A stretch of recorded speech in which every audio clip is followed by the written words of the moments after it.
너구리, 장미. 이 낱말들의 공통점은 무엇일까요? 해답은 잠시 뒤에 알려드립니다.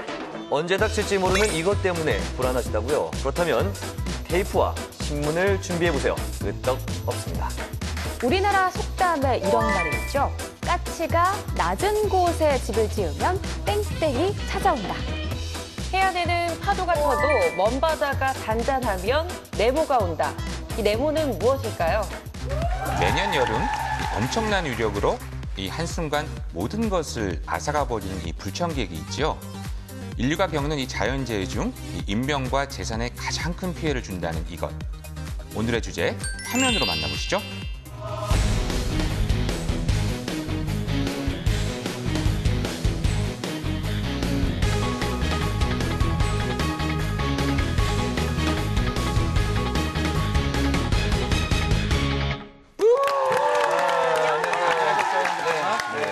요새 정신들 없으시죠? 내가 오늘 이번에 방송 가보니까 너무들 바쁘셔서 막 정신이 없으신 것 같아요. 오늘 우리 김수현 씨 되게 예민하신 것 같아요. 이런 말 있잖아요. 눈, 코 뜰 새 없다. 저 진짜 오늘 정말 바쁘네요. 왜 무시하세요? 점심도 못 드셔가지고. 네. 맞아요. 지금 예민하세요. 사실 근데 좀 예민하긴 한데 시청자분들한테 좀 더 정확한 정보를 드리기 위해서 바쁜 거기 때문에 혼자 감수하고 이렇게 묵묵히 일하고 있습니다. 사실 우리가 지난 방송 때 태풍 얘기했잖아요. 그러니까 꼭 태풍이 오는 것 같아서 사실 좀 마음이 갑자기 그래요. 너구리가 만들어져서 이제 올라오다 맞아요. 보니까 지금 또 녹화하고 있는 날 북상고 있는 상황이잖아요. 그렇죠. 일본이 진입했다고. 그러니까 정보가 나오더라고요. 태풍은 위력과 방향이 수시로 바뀌기 때문에 우리가 사실 이 방송에 나갈 때까지 끝까지 사실 좀 지켜봐야 될 것 같은데요. 네, 저희 YTN 웨더 채널 보시면서 여러분들 날씨 정보 챙겨. 그래요, 맞아요. 네. 우리 네 분이 YTN 대표적인 기상 캐스터이시고 또 네. YTN만 YTN 웨더 채널이 있으니까 네. YTN 웨더 채널 통해서 상세한 태풍 정보 전달해 주시기 바랍니다. 알겠습니다. 네, 알겠습니다. 자, 이제 태풍에 대해서 우리가 본격적으로 얘기를 좀 해봐야 될 것 같은데요. 네.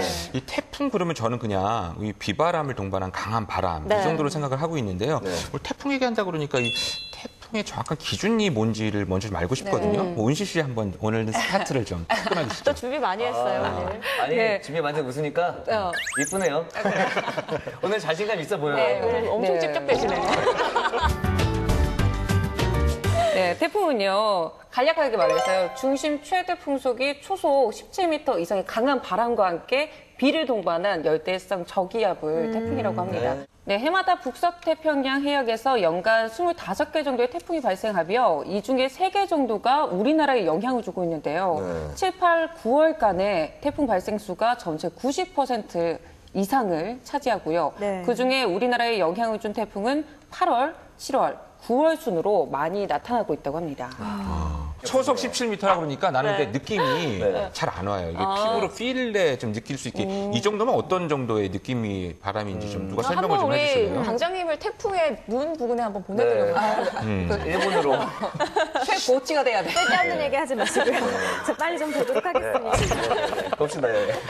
자, 우리가요, 보통 이제 태풍의 기준이 초속 17m잖아요. 15m부터 저희가 준비를 했습니다. 네. 일단 저희가 이제 막 길거리 돌아다닐 때 몸이 막 휘청거릴 정도의 바람이 한 초속 5, 6m 정도 되거든요.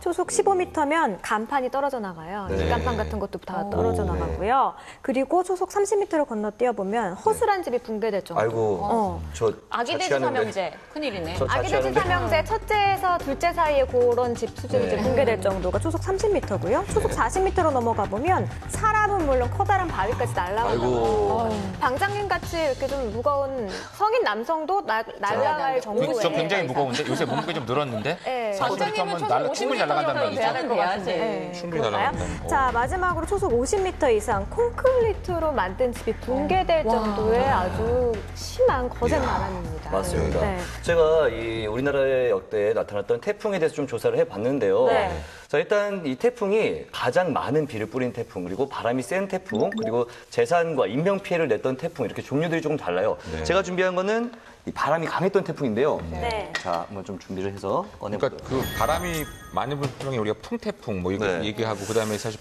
그 비가 많이 오니까 우태풍 이런 얘기하는 거죠. 자, 1위가 어디였냐, 언제였냐? 2003년이었습니다. 뭐죠?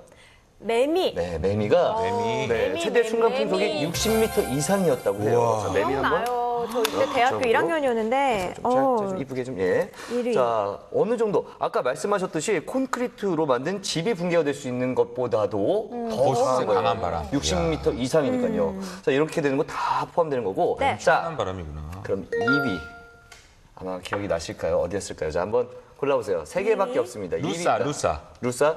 다른 분들은? 역시 쉽게 맞추시네요. 루싸 맞죠? 제가 준비했는데 이렇게 바로 공개하세요. 맞지 맞습니다. 않아요? 네, 맞아요. 네, 붙일게요.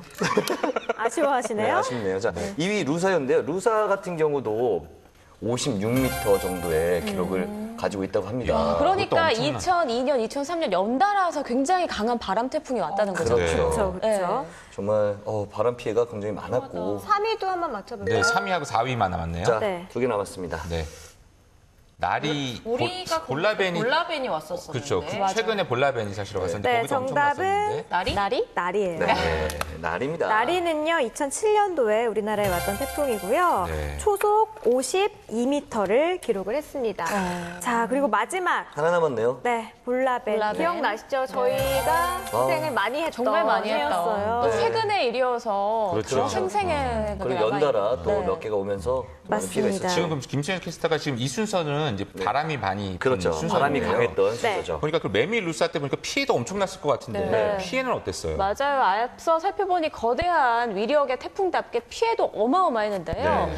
역대 우리나라에 가장 큰 인명피해를 줬던 태풍은 1936년 네. 8월에 발생한 태풍이에요. 네. 그런데 우리가 지난주에 그 열대야 얘기하면서 잠깐 언급을 했었는데 네. 자연재해 가운데 우리나라에 가장 큰 인명피해를 냈던 그 1위가 바로 1994년의 폭염. 그래요. 2위가 바로 1936년 조금 전 말한 태풍입니다. 그 무려 태풍이 36년. 네, 1,232명의 사망 실종자가 발생했다고요. 우리나라에서. 네, 우리나라에. 태풍 이름이 뭐예요? 그 그런데 태풍? 그 당시에는 태풍 이름이 없었다고 해요. 그때는 이름이 없었군요. 네, 그래서 이름이 기록돼 있는 태풍 중에서 좀 살펴보도록 할게요. 인명과 재산 피해가 좀 컸던 태풍들을 위주로 살펴보면요. 네. 일단 태풍 사라의 경우에는 849명의 인명피해가 있었고 이게 사망자 수입니다. 그리고 이민자 수는 이재민 수는 무려 37만 명이나 됐었다고 하고요. 지금 저게 사망자만 저렇게 나온 거잖아요. 그렇죠. 사망자가 진짜. 849명. 자, 재산 피해를 보면요. 2,800억 원. 너무 커서 좀 어마어마하네요. 감이 안 오시죠? 자, 밑에 다음에 2003년도에 발생했던 매미의 인명피해를 볼까요? 175명의 그 인명피해가 발생했고요. 재산 피해는 무려 4조 2천억 원이었습니다. 재산 피해는 훨씬 더 인명보다 재산 피해가 훨씬 컸네요. 네, 맞습니다. 네, 그리고 가장 재산 피해가 컸던 거는 루사입니다. 보시면요, 무려 5조억 원이 넘는 피해를, 엄청난 큰 피해를 네. 발생을 시켰다고 하네요. 네. 그러니까 우리나라 역사상 가장 큰 피해를 입은 건데요. 네. 순간풍속은 매미보다는 약했지만 특히 강릉의 경우는 뭐 시간당 80mm 안팎의 무척 많고 강한 비가 내려서 비 피해가 피해 정말 때문에. 막대했다고 합니다. 루사는 굉장히 집중호우가 많이 왔기 때문에 네, 피해가 더 맞습니다. 많았던 거구나. 네, 루사의 인명피해도 좀 살펴볼까요? 네. 246명. 만만치 않았죠, 정말. 전반적으로 아주 피해가 컸네요. 네, 맞습니다. 사실 우리 동남아는 지금 우리 필리핀 얘기한 것처럼 사실은 필리핀 동남아하고 미국에서 사실 엄청난 태풍이 오는 걸로 많이 알려져 있는데 네. 사실 우리나라에도 굉장히 앞으로 굉장히 큰, 굉장히 강력한 태풍이 슈퍼 온다는 태풍. 얘기가 있다고 해요. 맞습니다. 제가 왜 자주 보는 그 잡지 있죠? 과학 잡지. 아, 그- 네이처. 알죠? 네, 네. 그 잡지를 제가 보니까 되게 네. 재밌는 제가 논문을 하나 봤어요. 어떤 거예요? 최근 30년 동안에 이 허리케인, 그다음에 사이클론, 이 태풍에 관련된 이 통계 집계를 한 건데요. 네. 우리나라의 그 이제 태풍이 발생하는 가장 그 위치 있죠. 가장 강력한 위치가 점점 이 위도가 올라가고 올라가고 있다고 있다. 해요. 그리고 우리나라가 이제 북위도에 있으니까 네. 점점 가까워지고 있는 거예요. 그러니까 한마디로 우리나라에서 강력한 태풍이 발달할 수 있다는 그래요. 말이죠. 그렇죠. 그래서 내가 상륙을 하고 이렇게. 그래서 피해를- 우리나라나 일본에 가장 큰 태풍이 발생할 수 있다는 얘기인데요. 그래서 제가 관련된 정보를 좀 화면으로 준비했거든요. 잠시 네. 보고 얘기하시죠. 네. 우선 태풍이 발생하는 북서태평양에서는 10년마다 53km씩 북상한 것으로 나타났습니다. 그러니까 30년 동안 160km 정도나 한반도 쪽으로 조금 더 다가선 것입니다. 반대로 남반구에서는 10년마다 62km씩 남하한 것으로 나타났습니다. 이런 현상이 의미하는 것은 분명합니다. 높은 위도에 있는 나라들이 그전까지는 경험하지 못했던 강력한 태풍에 직면할 수 있다는 것입니다. 보통 태풍은 25도 부근에서 세력이 가장 강력해지는데요. 그런데 그 지점이 더 위로 올라온다면 위쪽에 있는 나라들이 직접적인 영향을 받게 됩니다. 물론 여기에는 우리나라도 포함되어 있습니다. 그러니까 쉬운데요. 화면을 보면 기존보다 좀 위쪽에 있던 나라들이 이제 태풍의 큰 피해를 입을 수 있는 거고 상대적으로 적도 부근에 있는 나라들 뭐 남아프리카, 남아메리카 그리고 뭐 동남아시아 이런 지역들은 태풍의 피해는 줄지만 강수량도 같이 줄기 때문에 가뭄이 좀 심해질 수 있다. 좀 이런 말인 것 같은데요. 야, 기후가 그러니까 계속 변하고 있어요. 우리나라가 사실은 그 태풍의 가장 강력한 그런 위치에 놓일 수 있다고 하니까 우리가 여태까지 경험해보지 못하는 그런 피해를 입을 수 있기 때문에 철저한 대비가 필요할 것 같아요. 네, 맞습니다.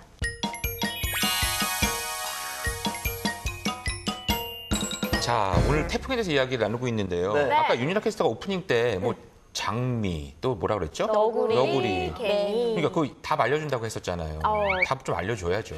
시청자 여러분들은 다 알고 계실 거예요. 아니 그래도 답은 얘기해준다고 그래가지고. 연기가 늦었네요. 네. 네, 정답은요. 다들 아시는 것처럼 태풍 이름이에요. 네. 아까 우리 이세나 캐스터가 1936년에 그 거대한 태풍이 물어닥쳤을 때 이름이 없었다. 이름이 없었어요. 없었어요. 그 네. 당시에는요, 뭐 숫자나 아니면 서양식 이름을 대신을 해서 명칭을 했었거든요. 근데 2000년도에 아시아 태풍위원회에서 우리 아시아 국민들이 그 태풍에 대해서 좀 관심을 좀 갖고 주의를 좀 끌기 위해서 태풍의 이름을 짓자라고 이야기를 했어요. 그래서 거기에 소속된 14개 국가들이 각각 10개의 단어씩 제출을 합니다. 네. 그래서 140개가 되겠죠. 돌아가면서 이름을 부르는 거예요. 그중에 이제 제가 말씀드린 나리, 매미, 뭐 너구리도 있고요. 뭐 미리네, 메기, 독수리 여러 가지 이름이 있고요. 북한도 또 거기에 소속이 돼 있어요. 그래서 북한에서는 뭐 도라지라든가 뭐 소나무, 버들 이런 이름을 지출을 했습니다. 근데 좀 안타까운 게 네. 남한과 북한이 다른 나라로 이렇게 인정이 되다 보니까 10개씩 20개. 네. 그래도 우리나라 말에 그 태풍 이름이 그래서 많은 것 맞아요. 같아요. 맞아요. 그렇죠. 우리 저는 약간 20개. 많은 것도 이름이 많은 것도 좀 느낌은 좋은 것 같은데. 자, 그러면요. 여기서 바다 제가 있어. 질문을 드릴게요. 2012년에 발생했던 그 볼라벤 있잖아요. 태풍. 과연 어느 나라에서 제출한 이름일까요? 볼라벤. 몰라배. 나. 필리핀, 러시아. 아니야. 라오스. 나 할게, 라오스. 아니, 러시아 사람 생겨가지고. 라오스 아니야? 맞아요. 맞아. 딩동댕. 되게 똑똑해졌다, 우리 은실이. 아니, 요새 잘 찍어요. 아니, 요새 찍으면 다 맞춰. 자, 은실이 1점. 자, 그 다음에 또 문제 나갑니다. 또 있어요? 네, 이번에도 국가 이름이에요. 나 명예 회복해야 돼. 자, 곰파스. 곰파스. 컴파스. 말레이시아. 땡. 언제지? 인도네시아. 2010년입니다. 몇 글자의 그때 나라인지 제가 힌트를 좀 주세요. 회사를 안 다니고 있었어. 나도 안 힌트. 응. 곤니찌와. 일본. 그렇군요. 네. 곰파스가 일본 말인 그래도- 거죠? 네, 맞아요. 파스 같기도 하고. 아무튼 이렇게 140개의 이름을 한 바퀴 쭉 쓰고 나면 그렇군요. 또 다시 일본으로 돌아가서 다시 이제 쓰는 그런 규칙을 갖고 있고요. 네. 네. 아, 그러고 보니까 제가 러시아로 가기 굉장히 무식한 대답이었네요. 아시아 태풍이면 태풍이 아닙니까? 러시아는 아시아. 알겠습니다. 네? 너무 많은 것들을 공부해서 그래요. 좀 많이봐요. 이것도 장점이에요. 틀린 거 바로 안다는 거는 어느 그만큼 정도 센스 있다는 뇌가 얘기예요. 있다는 얘기잖아요. 아니 근데 이것도 모르는 사람도 있었어. 아, 오늘 속상해서 또 한잔 하시겠네요. 근데 호주에서 뭐 되게 특이하게 짓는다고. 맞아요. 호주에서는요, 가장 싫어하는 정치인들의 이름을 쓰기도 했었고. 싫어하는 사람 이름으로? 네, 또 괌에서는 되게 웃긴 게 있어요. 괌에 있는 미군들, 그러니까 뭐 해군이나 뭐 공군들의 애인의 이름을. 애인 태풍 이름을요? 네. 그러면 재밌다. 18호 태풍 은실이? 그러니까 수현 씨 애인 있어요? 저요? 복자 이런 이름 아니, 괜찮아요. 은자. 아, 나. 우리 엄마. 재숙이! 길자야! 태풍 재숙아! 영미 씨. 야 그런 이름이면 개순아! 태풍 이름이면 되게 재밌겠네요. 분명으로 엄마가 두 분인데. 아니, 이모. 아, 이모. 네. 아가다 이모. 미도 이모. 네. 재밌는 것 같아요. 어떻게 보면 그게 막 많은 피해만 남기지 않는다면 추억이 될 수도 있고 큰 피해가 되면 굉장히 미워질 수 있고. 피해가 이어졌던 거는 이름이 바뀌기도 했어요. 맞습니다. 오, 되게 똑똑하다. 근데 기억이 안 나요. 아니, 태풍 공부 왜 이렇게 많이 했대? 아니, 그건 아니야. 그건 어디서 들었어. 그 한 가지 예로 나비예요, 나비. 아, 나비 귀엽네. 아, 나비야? 집중 좀 네네. 합시다. 나비인데 그럽시다. 나비가 큰 네네. 피해를 남겼잖아요. 네네네. 그래서 퇴출이 됐어요. 그 대신에 무엇을 넣었을까요? 나비 대신. 나다. 독수리. 딩동댕. 내가 오늘 말 안 해요. 이건 내가 알아요. 나리가 사실 우리나라에서 나비예요. 나비를 우리나라에서 제출한 사실 태풍 이름인데 피해가 많다고 그래서 그 독수리로 바뀌었고요. 또 우리 아까 얘기했던 매미 있죠. 네. 매미가 북한에서 제출했던 이름이에요. 맞아. 근데 그때 피해가 너무 많았기 때문에 그걸 빼고 무지개라는 이름이 들어갔어요. 그리고 사실 우리나라에서 제출한 이름들 보면 이번 너구리도 그렇고 네. 좀 태풍의 위력과는 좀 다르게 귀여운 이름들이 많잖아요. 연약하고 이게 부드러운. 좀 피해가 덜하기를 바라는 마음이 좀 담겨 있는 거라고 해요. 네, 맞아요. 그리고 또 있어요. 뭐냐면요. 발음하기 쉬운 것들 많이 쓴다고 해요. 받침이 거의 없고 보통 두 글자에서 세 글자. 근데 내가 오늘 일본 기상청 들어가서 봤더니 노구리라고 써있던데. 노구리. 발음이 좀 어려우신 거구나. 그럴 수 있겠다. 모음이 없으니까. 노구리. 근데 아까 의주 씨가 사실은 아까 호주에서는 뭐 그 정치인들 싫어하는 정치인들 이름 썼다고 그러는데 네. 김동식. 전 정치가가 아니거든요. 근데 그게 사실은 제가 왜 너무 궁금해서 찾아보니까 이 잘못된 정치를 하는 것은 이 태풍만큼 유력이 있다고 그래요. 굉장히 사실 깊은 의미가 있죠. 맞아요. 좋다. 조심하세요. 직원분들이 김동식 태풍이 질 수 있어요. 그러니까 기상을 사시잖아요. 네. 당황하지 마시고요. 당황하지 동식 말고. 태풍? 동식 태풍. 이러다 소멸되겠죠.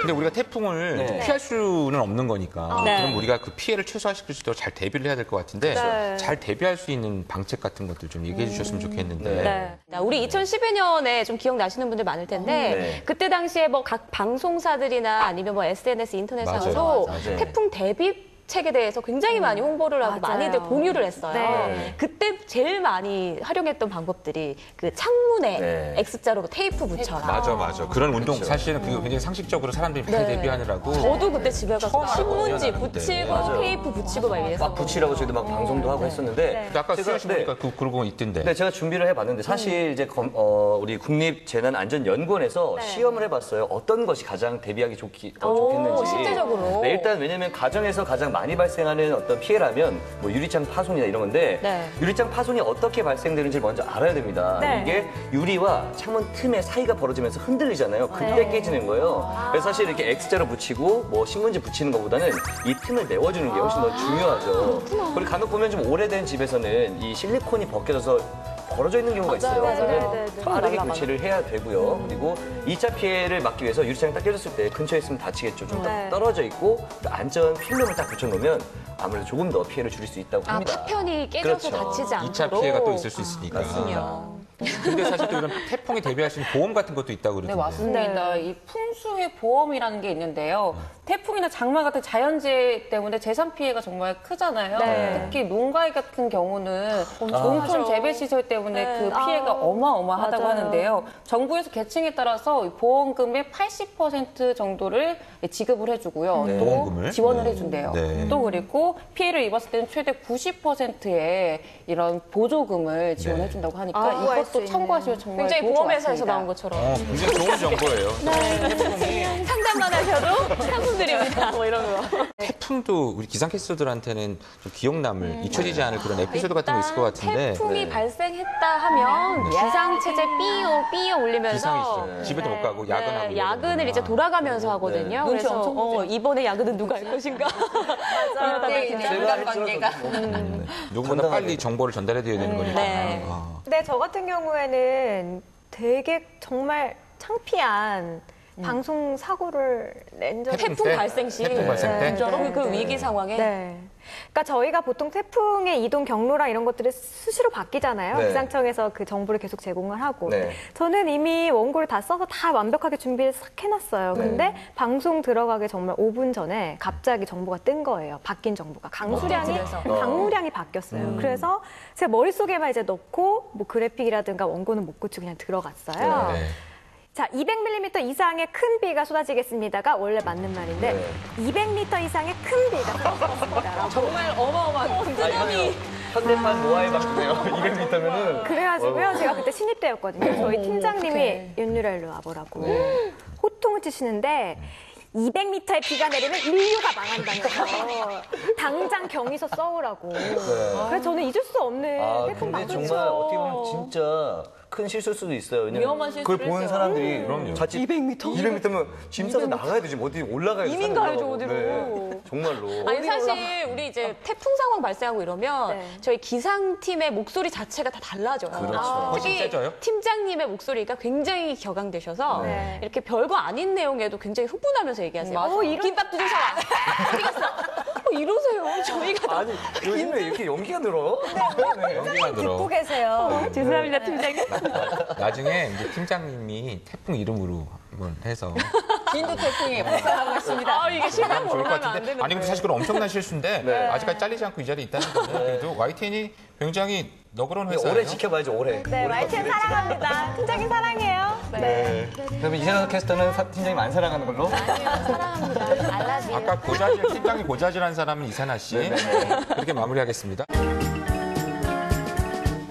그래도 우리가 피할 수 없다면 잘 대비해서 슬기롭게 이런 위기를 잘 극복할 수 있었으면 좋겠습니다. 저희의 좀 업무가 좀 큰 것 같습니다. 네. 자, 이제 우리가 태풍 얘기해봤는데요. 그러면 다음 주에는 우리가 어떤 얘기 해볼까요? 여름 휴가? 신난다. 여름 휴가 못 간다면서 여름에. 그래서 땡이야. 그러면 우리 여름휴가 못 가니까 더위 얘기할까? 그냥 확 덥게? 맞다. 먹는 아예 거 그냥 얘기해도 괜찮을 것 같아. 확 먹는 거. 더워버리라고. 아니 다음 주에 이제 삼복 더위 시작되는 거 혹시 아세요? 다음 주에 초복 있어요. 맞아요. 초복. 18일인가 맞네요. 언제쯤 있는 것 같아요. 네. 대표님 7월 한번 18일이에요. 관장님 한번 가셔야죠, 초복인데. 아, 그때 쏘신다고 그러셨지? 아 나 삼계탕 요새 한 그릇 해야죠. 몸이 좀 허해져서. 주제 먼저 좀 정해요. 그래서 나는 어떻게 할 요새 건데요? 삼계탕, 오리탕 이런 그럼 거 좋아요. 먹어요. 맛집 제가 많이 알거든요. 우리 그거 한번 하죠, 뭐. 그래, 하게. 그럼 오케이. 맛집 정도 이런 거. 수현 씨가 우리 또 생활 정보 담당이니까 네. 맛집 정보 이런 거 해서 우리가 닭이면 오리면 그러면 뭐 삼복더위 어때요? 좋습니다. 그럼 우리가 괜찮네. 삼복더위에 대해서 얘기를 할 테니까 네. 알찬 정보들 많이 네. 준비해서 다음 주 기대하겠습니다. 아, 좋습니다. 이 과거에 우리 조상들은 이 동물의 행동을 통해 이 태풍을 예측했다고 합니다. 까치가 나무 꼭대기에 집을 지을 때는 그의 큰 태풍이 없었고요. 이 집을 낮은 곳에 지을 때는 신기하게도 큰 태풍이 찾아왔다고 합니다. 이 작년과 올해는 이 까치들이 아주 높은 곳에 집을 지었다고 하니까 내심 안심이 되는데요. 이 아무쪼록 올해는 이 태풍으로 인한 큰 피해가 일어나지 않았으면 좋겠네요. 저희는 다음 주에 더욱 활기찬 에너지를 가지고 찾아오겠습니다. 유쾌한 날씨 이야기 캐스터!